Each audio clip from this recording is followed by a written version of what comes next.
If you're not sure what the IMC is, it's an independent media center, and it's a clearinghouse for all things independent media. And we're going to talk a bit about the origins and some of the interesting, still have feedback also. Better? Some of the interesting technical issues that are currently facing us, and we can field some questions too. Yeah? Okay. First of all, what's wrong with the corporate media?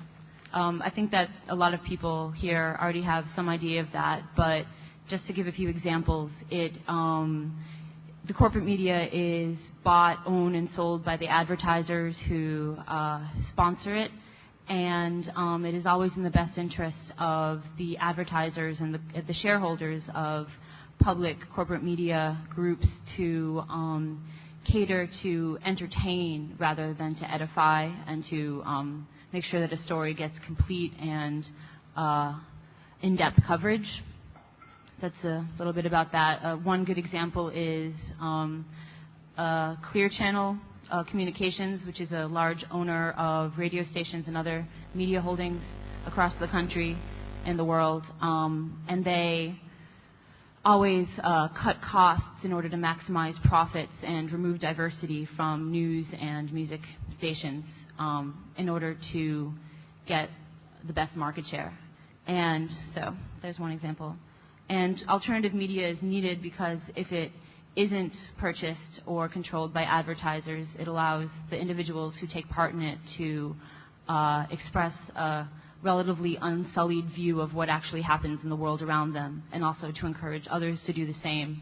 It spreads like a virus. It allows people to, it encourages other people to make their own media. I guess that's it. Okay. Hi, my name is Anna. I'm from New York City, sort of. I'm just going to talk a little bit about the history of the IMC, kind of how it came about, how it exploded, and then we're going to get into probably some more relevant stuff about the tech aspects of it. The idea for an alternative media network kind of came up in many different conferences held around the world simultaneously.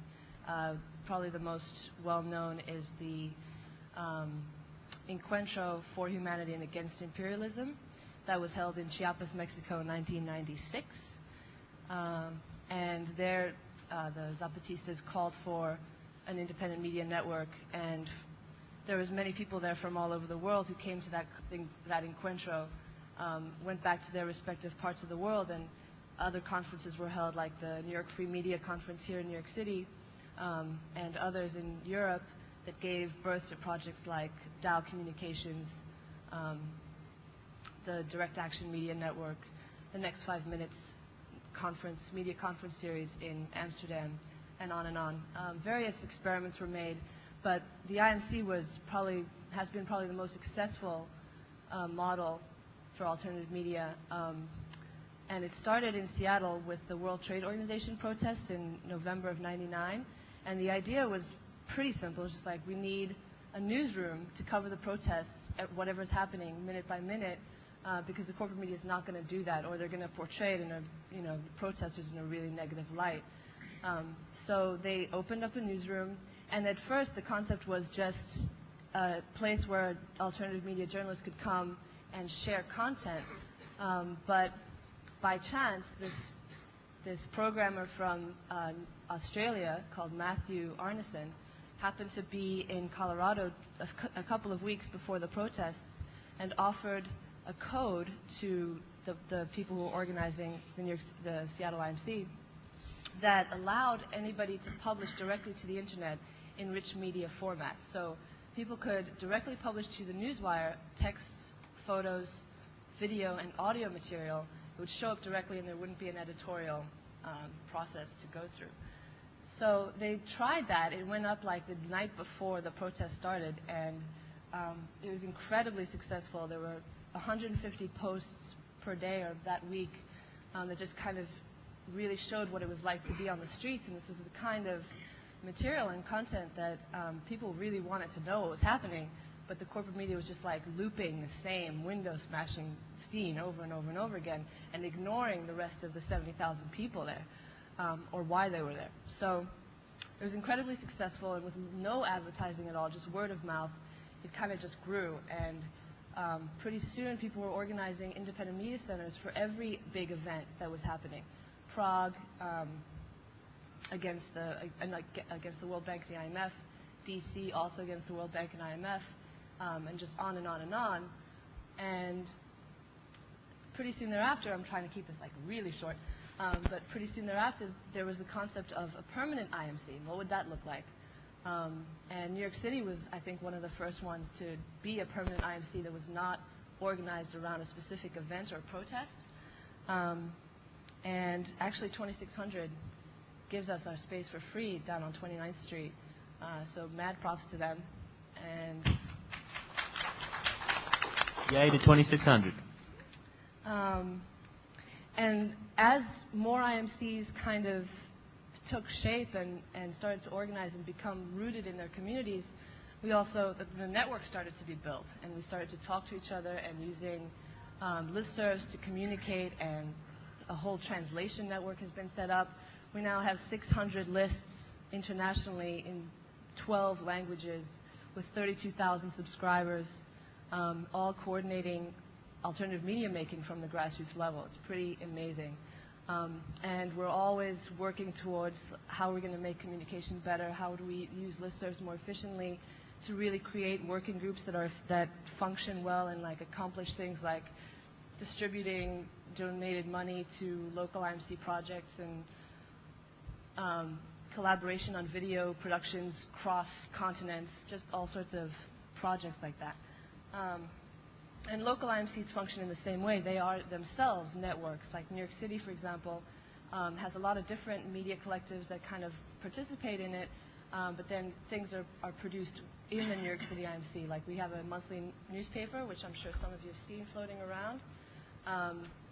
We have a video working group that produces documentaries every once in a while, like 911, which has been screened all over the world to millions of people by now. We have a Wednesday night live radio webcast where people are learning how to do a webcast and actually make it a regular show. And anybody's welcome to join any of these projects. We have a tech collective, a photo collective, and a web collective. And I think that's all I'm going to go with. And maybe we'll just hear from a couple other people about what their local IMCs are doing and how they started, and we'll move into the tech aspect of it. Okay. I didn't introduce myself before. I'm Hannah from Philadelphia, and I'll get to talk a little bit about the origin of the Philly IMC. Like Anna was saying, we galvanized around a particular action. The Republican National Convention was unfortunately planted in our fair city, and it was actually right after the Hope Conference that had happened in 2000, and the idea of people making their own media came out of that pretty strongly, and we happened to kind of get together at the same time. A group of people organized and rented a space right in the center of the city, very close to a lot of the convention and its actions, and made sure that they covered all of the different protests, all of the different actions, all of the different counter-conference events, and all of the different aspects of the convention proper that were happening, and provided a daily newspaper, a really excellent website with an open newswire, just like Anna was describing, very active video team, audio team, and the space was a really incredible place to get together because it had all of the aspects of newsroom with the frenetic pace and the constant work and the network breaking down all the time. After that, we stayed together as a group and continued to cover other large events, but now we have a very active tech collective and web collective, which makes our code for our page and changes the format and ensures that we have lots of different kinds of coverage. And we purchased a big rotting building in West Philadelphia that we're now converting into a permanent space with a number of other groups who are interested in having permanent office homes. So with a constant influx of new energy and a constant affirmation of the goal to have independent media going in Philadelphia, we're doing pretty well. Anyone else? Do you have any next in Mexico, or Troy, do you want to go next? Okay. My name is Adriana. I'm from Belo Horizonte, Brazil. I'll cover quickly IMCs in Latin America. IMCs started, IMC Brazil was the first one that started, and it was half a year ago and in South America. And from that point, we didn't have yet the new IMC process, which is the first step for you to start an IMC. And besides from IMC Brazil, we have IMC Argentina and IMC Uruguay, which both work with SF Active, which is a code that San Francisco IMC developed from the basic code Active. And there is a lot of cross-collaboration between those IMCs, since in South America we don't have as much tech people involved as in North America. One of the big challenges to keep going IMCs in the South is to provide them internet access. Internet access is not as good here in South America as it is in the United States. Besides these IMCs, we have IMC Chiapas, which is pretty much grassroots organized, as is IMC Bolivia. There are some examples that from groups, media groups that are organized with a web base, but do a lot of work outside of the internet. Before we go on, maybe it'd just be useful to kind of explain the website a little bit. Yeah, I think it's a great idea. So, Whoops, sorry. okay. So on the right-hand column, that's the Open Publishing Newswire. That's where anybody can just post directly from their computer any text, video, audio, or photo file. And then there are editorial collectives, both for the global site and each local IMC, that kind of culls the best, the most relevant news from the Newswire into features, which is what you see in the middle column. So there's both a non-editorialized and an editorialized aspect to indie media. And there are many codes, which Miles and Josh will be talking about, that have developed since the first active code that allows for categorization of the Newswire and all sorts of rating systems, and that's what we'll be getting into now. Oh, also, if you guys have any questions about the editorial collective or the editorial process, we're going to try not to cover that so much here, but it's also an interesting topic, so you can just talk to us after about that. Sorry, maybe actually in the global side, in the left column, we don't have the Open Publishing Newswire. We have updated the features from each local IMC. So you don't go there and you don't see. We still have open publishing in the global side, but what is in the column is the features from the local IMCs. Shall I just talk quickly about Aotearoa? Yeah. We want to just quickly tell some stories about setting up different indie media centers, and very recently we set up an indie media center in New Zealand, and my name is Miles Thompson, and I'm from Aotearoa, New Zealand, as well as New York. And the process of setting up an indie media center is more than just putting up a website.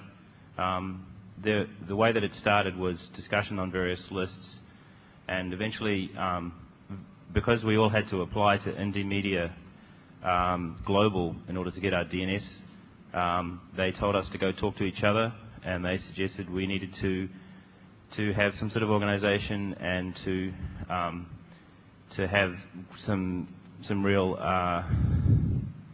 not to just be a website really, to just be a group of people who have come together and got themselves organized. Almost all the IMCs, all the IMCs are organized in a non-hierarchical fashion, so there's no like director or commandant or anything, and that creates an interesting kind of dynamic which you have to get used to if you wanted to start your own IMC. I don't know how much time we have, so maybe I should move straight to the tech. Yeah. Okay. I was going to talk very briefly about the actual code bases which are available. The history of the IMC goes back to IMC Active. Sorry, the software which is called Active, which was originally written by this chap Matthew from Australia when he was in Seattle, right before the WTO protests in Seattle. And then that has clearly evolved over time. It's sort of PHP, MySQL-based software.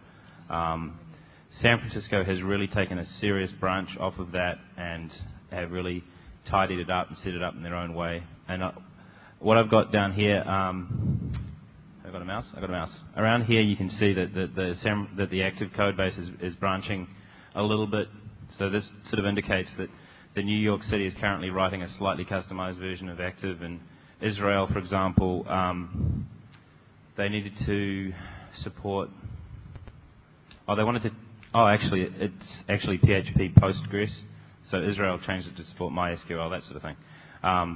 At the top, we have Philly is running a version of the slash code called /IMC, which is basically slash code with support for open publishing.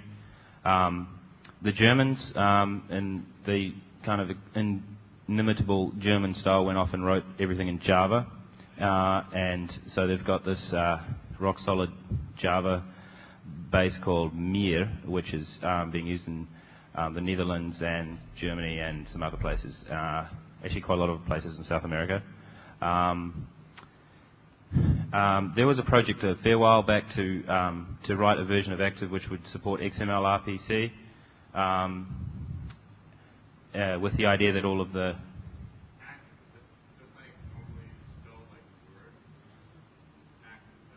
yeah, Active, I don't know what, I mean, if you go to active.cat.org.au, it's just like their name for it. So, yeah, Active, yeah. Okay, sorry for the accent there. So yeah, Active XML RPC actually never quite really came to fruition, hasn't been used on any sites. Right now there's a project underway to create another version of Active using Python, which is currently being called Active 2, although there's work we're thinking of changing that name because it's not actually based on the original Active. You see what I mean? There's another code base called Data IMC.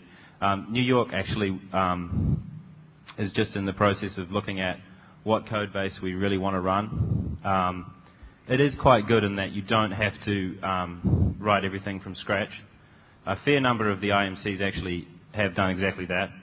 So down here you'll see other custom builds with no names. I mean, there's a lot of just custom stuff, but I'd say the vast majority of sites currently run a version of Active. Various people have also run sites just using out-of-the-box post-nuke or a thing called drop, or actually New Zealand was running on Manila for a while. I have a question. Yeah, sorry.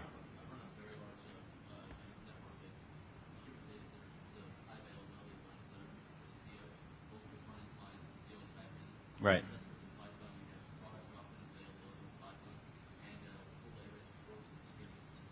Cool.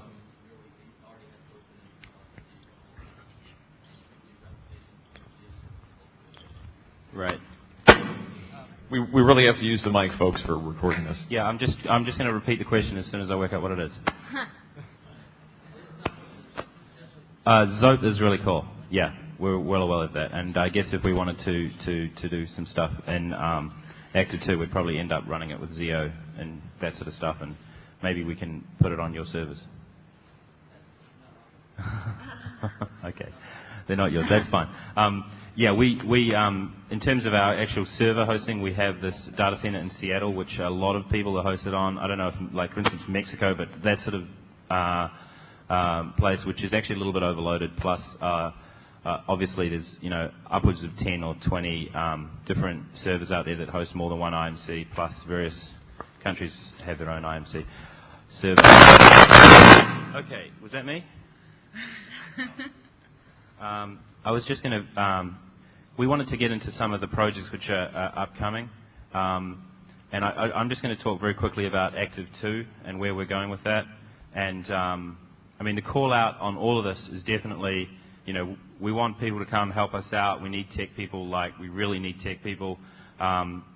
If you're interested in travel, probably Dre could give some more thoughts on that. But I know that some hackers tend to be more transient than your average Joe with a job.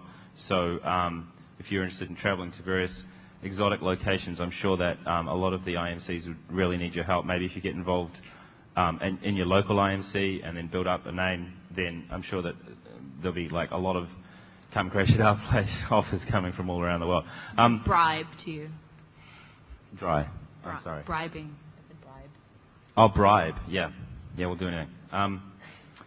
Okay, so just very quickly on the subject of a future project, which is this Active 2, we're really keen to move it towards a sort of a more peer-to-peer kind of based publishing system.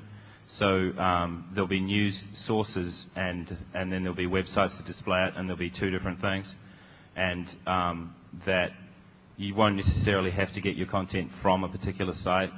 Part of that is to do with legal restrictions.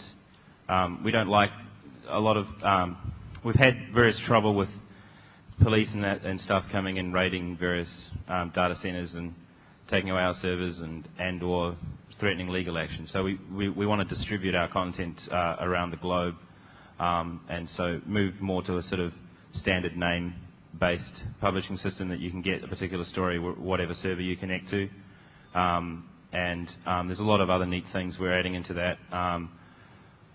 Or the folks are talking about adding along the lines of rating systems for various stories, and being able to create your own sort of scratch pad so you can collect together news stories that you find interesting. They're called filters, and then you might have your own perspective. So you might set up a site which has your perspective on the global sort of news wire. So there's a lot of really exciting ideas like that, and there's actually some more ideas, and I think Josh was going to talk about that. Yeah, all right, sound levels are worked out. Hi, my name is Josh. I'm originally from Portland, Oregon. I recently moved to the New York area. Let me see if I can tilt this right, so I'm projecting. The two projects, Indie Media, in case you hadn't realized what we're talking about, is entirely volunteer-based and just on basically donated services, donated bandwidth, donated time, donated money, which we can always use more of, plug. So one of the big problems we had is that during major actions, we just couldn't handle the bandwidth.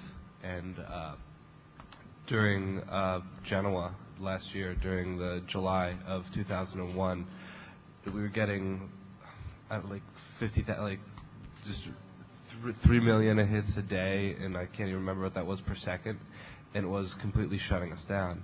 And what we had to do is we had to switch over to squid servers. And the problem with anybody who's used squid servers is the logging sucks. That's basically, if you're used to Apache style logging, it's just not there.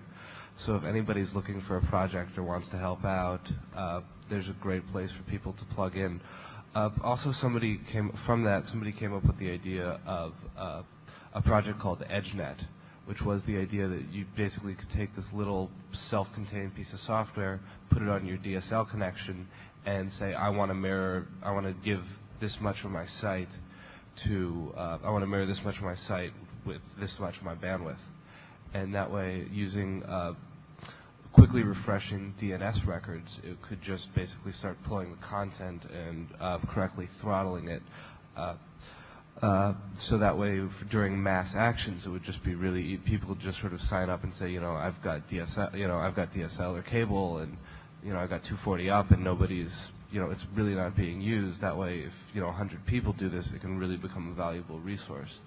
So that's another idea. What? EdgeNet, it's still in the it's still very theoretical at this point, and people sort of have the idea, people sort of have the idea, and if that's the type of thing people want to pick up and run with, the URL is abduction.org/edgenet, and there's a list at edgenet at lists.riseup.net. It's not edgenet.com. Do a search for EdgeNet and Squid, actually. EdgeNet is a private company because it's just a cool name and like 8 people thought of it, so. Sorry. What? Okay, abduction, sorry. sorry. Just ignore what's on the screen, okay? That has nothing to do with it. So, I can't really see behind me anyway, so. Alright, anyway. So if anybody's interested in proxying technology and helping us out there, that'd be great. The other cool, really, project that we picked up was this thing called Drop Radio, which was the distributed radio online project that got set up for last November when the WTO met in Qatar, which has no legal right to dissent and no legal right to protest. People decided to hold actions all over the world. And there was the need to report out, rather than having one center sort of be the focal point. It was, how do we get all these all these actions that are going on all over the world, and have people sort of go to one place. And we thought, well, we can sort of take this whole idea of open publishing, of anybody can post and anybody can sort of walk in and contribute making media, and thought, why not apply this to audio? So we set up newsrooms in Amsterdam, New York, Sao Paulo, LA, Seattle, San Francisco, and we had a collection of IceCast servers streaming MP3, and just what we were doing was there's basically one mount point for this entire 72-hour period, and we just kept kicking it between time zones. So one person, you would just you could listen to it for the entire thing, and first you'd get a little you get a little news from here, and then a couple hours later you'd be hearing interviews from somewhere else. And we did this again last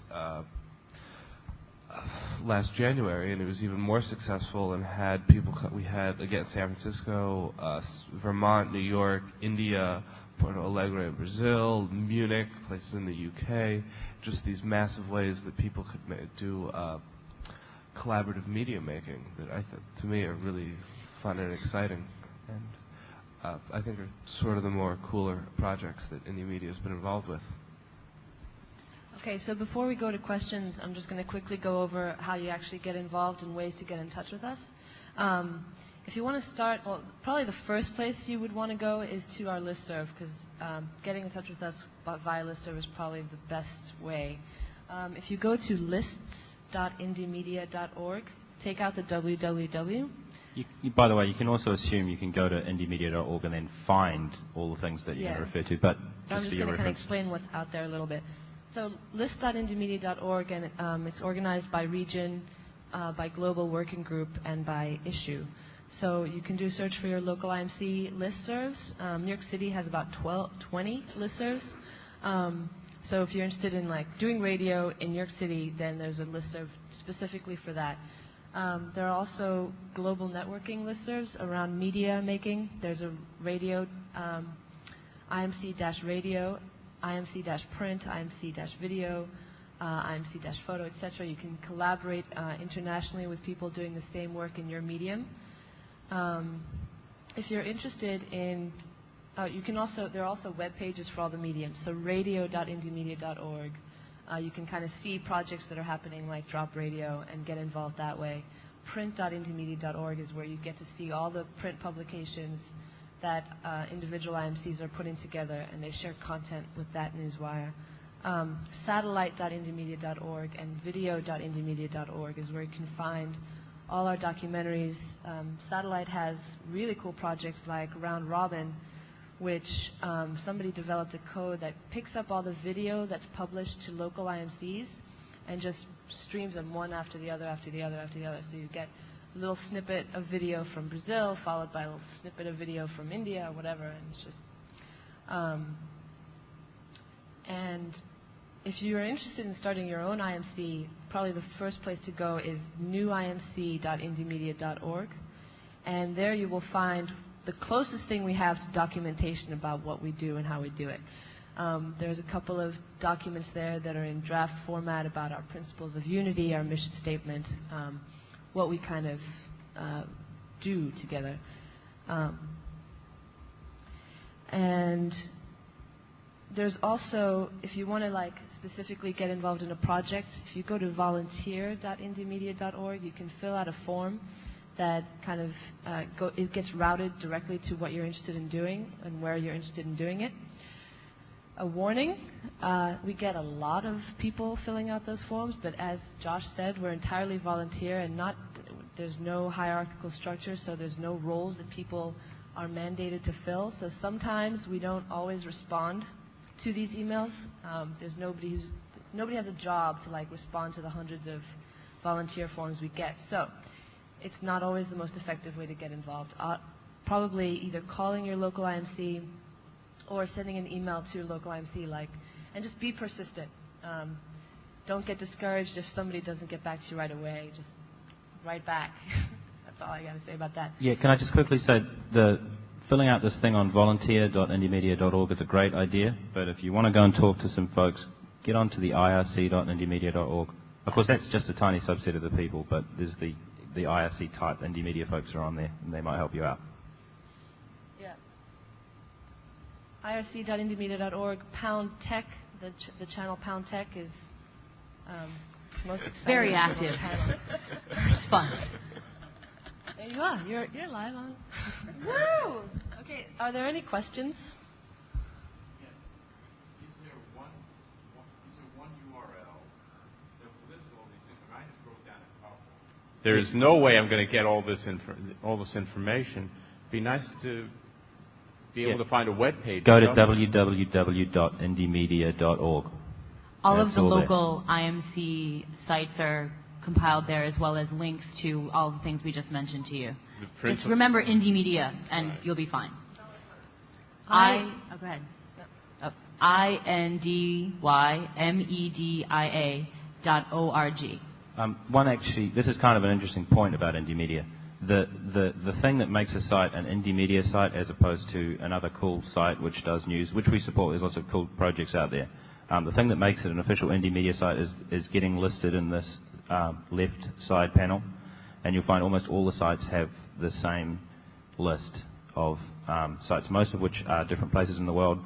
At the bottom you'll see process, discussion, tech, volunteer, whatever. So hopefully that's of some use to you. Also, you should know, one thing I just thought of that I should also say, there's many, many, many projects involved with the IMC that aren't technical or that don't use technology of the kind we've been describing. Like if you're good with construction, if you're good with manning an info desk, there's so many different permutations for an IMC, and every time a new one starts up, it's always really exciting to hear about all the different projects they're doing and all of the different roles they have available for people. So tell your friends who think that you're the computer genius of the universe, because they can help too, as well as you. I have a larger question. As I observe what is going on here, I see three elements. One element is what the hacker world and the IMC world is opposed to: corporate abuse, abuse of authority, the abuses of the media. They are clear. A second thing that I observe is the marvelous technology that exists. I don't have to go into it. You people know it better than I do. But the third element is, what is all this for? What is all this for? What are the belief systems that are being advocated?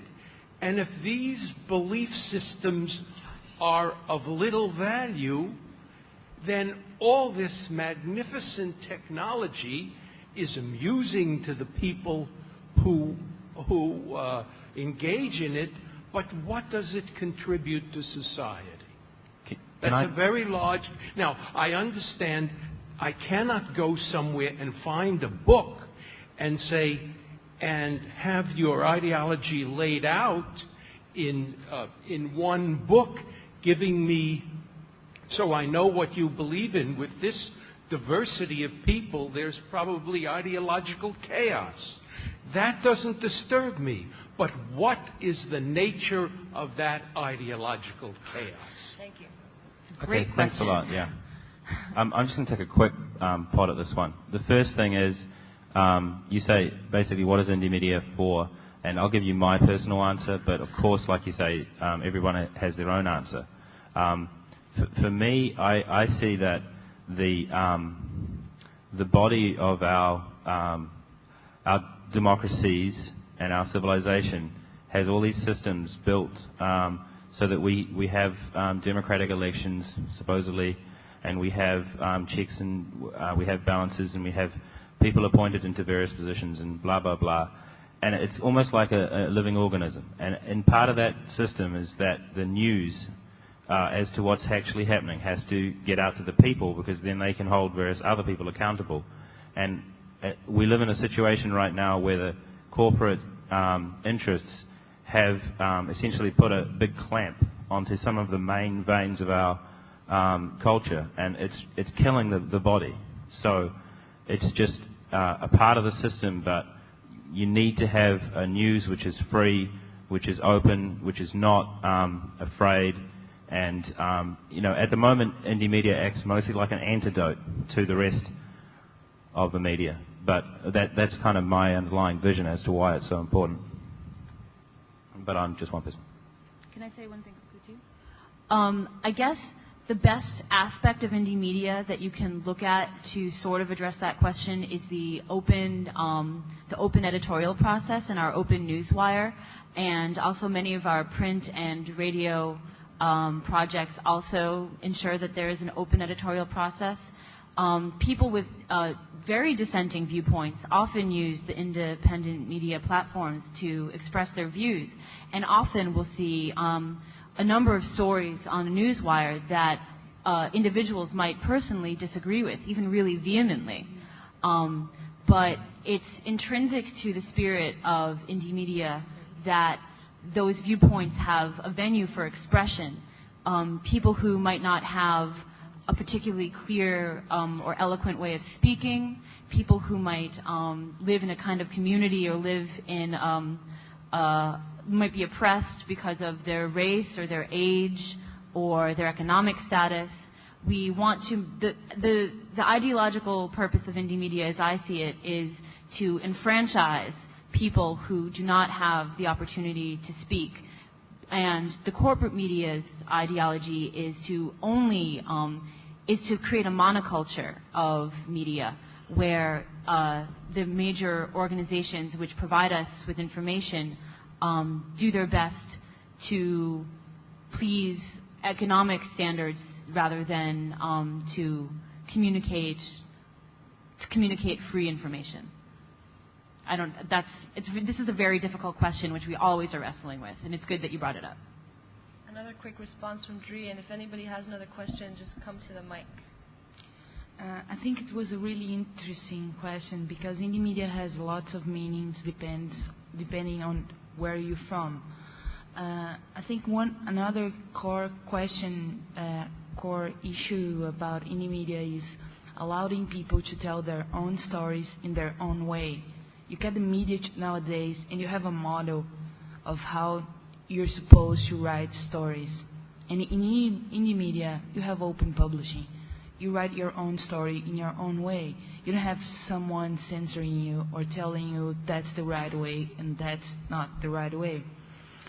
Another core point for me is, and I'm speaking like for myself, not on behalf of anyone, but is the capacity of indie media to build communities around a project. So you have, for example, in Bolivia, one website that brings up a community of more than 100 people working on activism and protecting like their own rights. So I think it's really important that like a website and an idea that it's behind this website is bringing people to organize themselves locally. First question is this software open source or public domain as well? It's free. Okay, it's great. free as in speech. And then the more important question I have is, you all are saying that you don't have sort of an organized hierarchy saying this is who we are, this is the leader. And yet you say you're not a member of this organization unless you're posted on that left-hand column. So what's the criteria for going on to that column, as it were? And has anybody been kicked out of it because they violated some, the principles, as it were? Can I take that on? Anyone can participate in indie media. A local IMC, actually, like opening a chapter, has to go through a process just so we know that, IMCs are, we're all kind of on the same page and doing it. We're in the same network for a reason. And there's a pretty simple process. There's a working group that is comprised of people from all over the world, this new IMC listserv that accepts applications. When you go to newimc.indiemedia.org, you basically fill out a very simple form, who you are and what you're doing, what you're trying to start.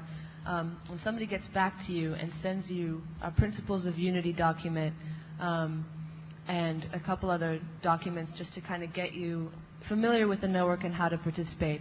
And what we look for is pretty simple. It's just that it's not one person, it's not one party or faction, that there's like community organizing around the IMC, that there's some sort of commitment to open publishing, although there is a wide spectrum of the definition of open publishing.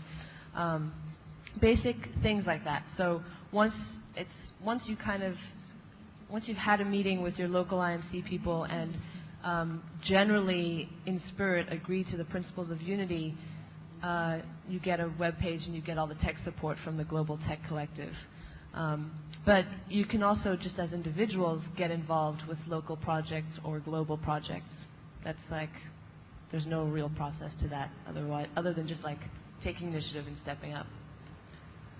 By the way, the Principles of Unity is kind of like an RFC. It's always just a draft. It never quite makes it to being. It's like recommended for discussion. I'm curious, obviously as a media organization and just trying to get the word out to other people, your goal is to get the word out to as many people as possible. And as that happens, you're going to draw in more and more mainstream people. And as we all know from practical experience, mainstream people are stupid as fuck. So as you guys actually manage to get more people out there, what kind of checks and balances do you have in place to keep your democratic system of getting free speech out from being abused by the sheer majority of idiots? Can I take that a little bit? I'm sorry to say, but I find your question really offensive. I think that any individual is intelligent enough to understand that they're getting information from various sources, and if they get to a point where they realize that they want to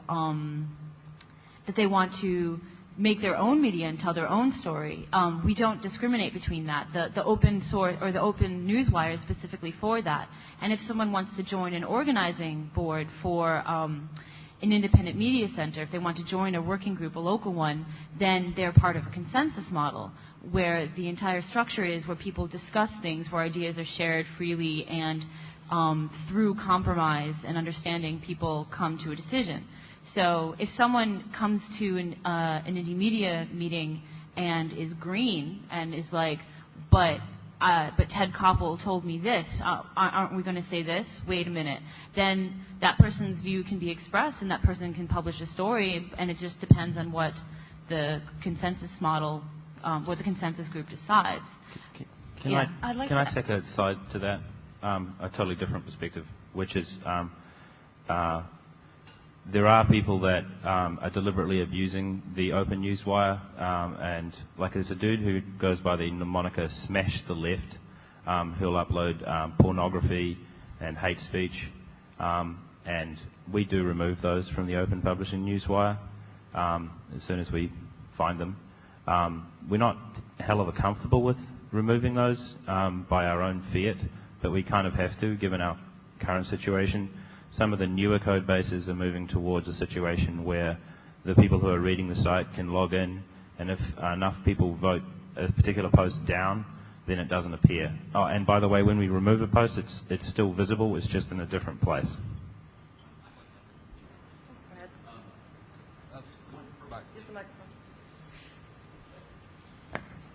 One perfect example of abuse is all the friggin' trolls on Slashdot, okay? I'm proud to say that my beliefs, I'm a Christian, and when I post anything about my beliefs on Slashdot, I get modded down so fast it's not even funny.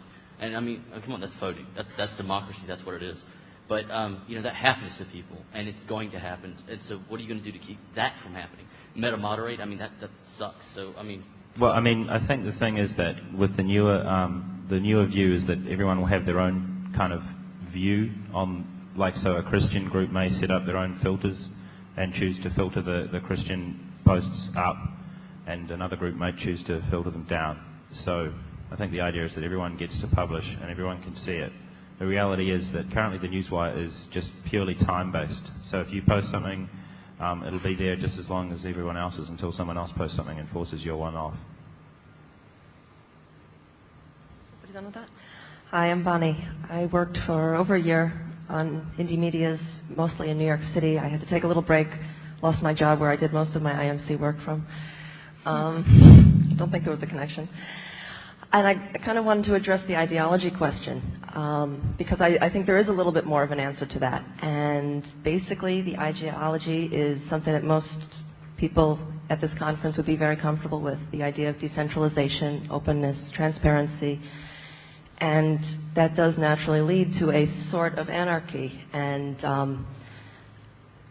anarchy has a lot of different meanings depending on who you talk to. But IMCs really try to lead by example and show how it can work, how the collaborative sort, rather than the everybody's armed against their neighbors sort of anarchy can work. Because there's only two ways anarchy can work. One is when you're all cooperating, and one is when you're all antagonistic to each other.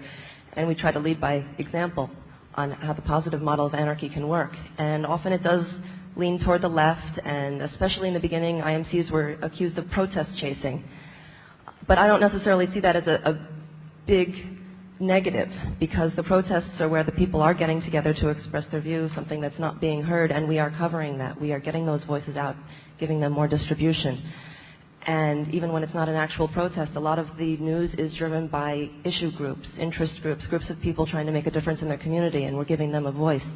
A lot of them do tend toward the left, but really the underlying thing is openness, transparency, freedom, which is a flavor of anarchy. And you don't have to be all the way out on the left in terms of anarchy to be welcome there, as I learned, luckily.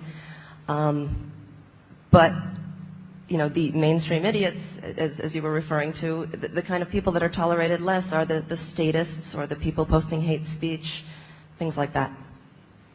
Thanks, Bonnie. As a international organization, I was wondering how you dealt with language differences from different posters and different readers, whether you had some means by which people who don't speak Portuguese could read the Brazilian postings and find out what's happening there. That's actually one of the biggest challenges for us. We have several translations lists where you send your article or an information that you want to send out to the network, and somebody says, I translate it, and then writes you back. We had an IRC meeting about 2 months ago that was bilingual, meaning that it was in Spanish and in English at real time. We are trying to decentralize the English speaking languages in the global lists, because yeah, global lists are all in English, and if you don't speak English, you can't follow what's going on a global level. But I think that's a problem that we are dealing pretty much well, since there's a lot of volunteers that are working on making their local IMCs being heard by the global network. Also, just to add to that, different local IMCs take on their own initiatives to have translation on their websites. Argentina is now beginning to have English translation. Israel IMC has a really excellent Hebrew and English website, and there are others that have bilingual or trilingual websites, but it depends on the local IMC. The Aotearoa IMC tries to publish everything in Maori and English. At least our site is. Thanks very much. As you can see, this is an ongoing process which you could definitely use your participation in to make it go to the next level, and to make it grow and to prosper. Both your creativity and your technical skills would be most appreciated. And we'll stick around a little bit for more questions. Thanks very much for listening.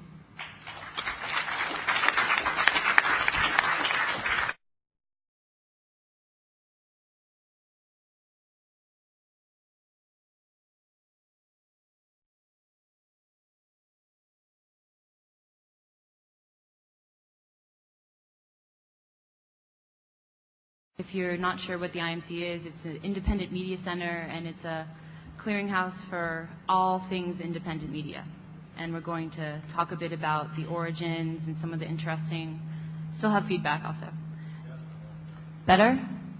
Some of the interesting technical issues that are currently facing us, and we can field some questions too. Yeah? Okay. First of all, what's wrong with the corporate media? I think that a lot of people here already have some idea of that, but just to give a few examples, the corporate media is bought, owned, and sold by the advertisers who sponsor it, and it is always in the best interest of the advertisers and the shareholders of public corporate media groups to cater to entertain rather than to edify, and to make sure that a story gets complete and in-depth coverage. That's a little bit about that. One good example is Clear Channel Communications, which is a large owner of radio stations and other media holdings across the country and the world, and they always cut costs in order to maximize profits and remove diversity from news and music stations in order to get the best market share. And so there's one example. And alternative media is needed because if it isn't purchased or controlled by advertisers, it allows the individuals who take part in it to express a relatively unsullied view of what actually happens in the world around them, and also to encourage others to do the same. It spreads like a virus. It allows people to, it encourages other people to make their own media. I guess that's it. Okay. Hi, my name is Anna. I'm from New York City, sort of. I'm just going to talk a little bit about the history of the IMC, kind of how it came about, how it exploded, and then we're going to get into probably some more relevant stuff about the tech aspects of it. The idea for an alternative media network kind of came up in many different conferences held around the world simultaneously. Probably the most well-known is the Encuentro for Humanity and Against Imperialism that was held in Chiapas, Mexico in 1996. And there the Zapatistas called for an independent media network, and there was many people there from all over the world who came to that Encuentro, went back to their respectively, and there wouldn't be an editorial process to go through. So they tried that. It went up like the night before the protest started, and it was incredibly successful. There were 150 posts per day or that week that just kind of really showed what it was like to be on the streets, and this was the kind of material and content that people really wanted to know what was happening, but the corporate media was just like looping the same window-smashing scene over and over and over again and ignoring the rest of the 70,000 people there, or why they were there. So it was incredibly successful, and with no advertising at all, just word of mouth, it kind of just grew, and pretty soon people were organizing independent media centers for every big event that was happening. Prague, against the World Bank and the IMF, DC also against the World Bank and IMF, and just on and on and on. And pretty soon thereafter, I'm trying to keep this like really short, But pretty soon thereafter, there was the concept of a permanent IMC. What would that look like? And New York City was, I think, one of the first ones to be a permanent IMC that was not organized around a specific event or protest. And actually 2600 gives us our space for free down on 29th Street. So mad props to them. And yay to 2600. And as respective parts of the world and other conferences were held, like the New York Free Media Conference here in New York City, and others in Europe that gave birth to projects like Dow Communications, the Direct Action Media Network, the Next 5 Minutes conference, media conference series in Amsterdam, and on and on. Various experiments were made, but the IMC has been probably the most successful model for alternative media. And it started in Seattle with the World Trade Organization protests in November of '99.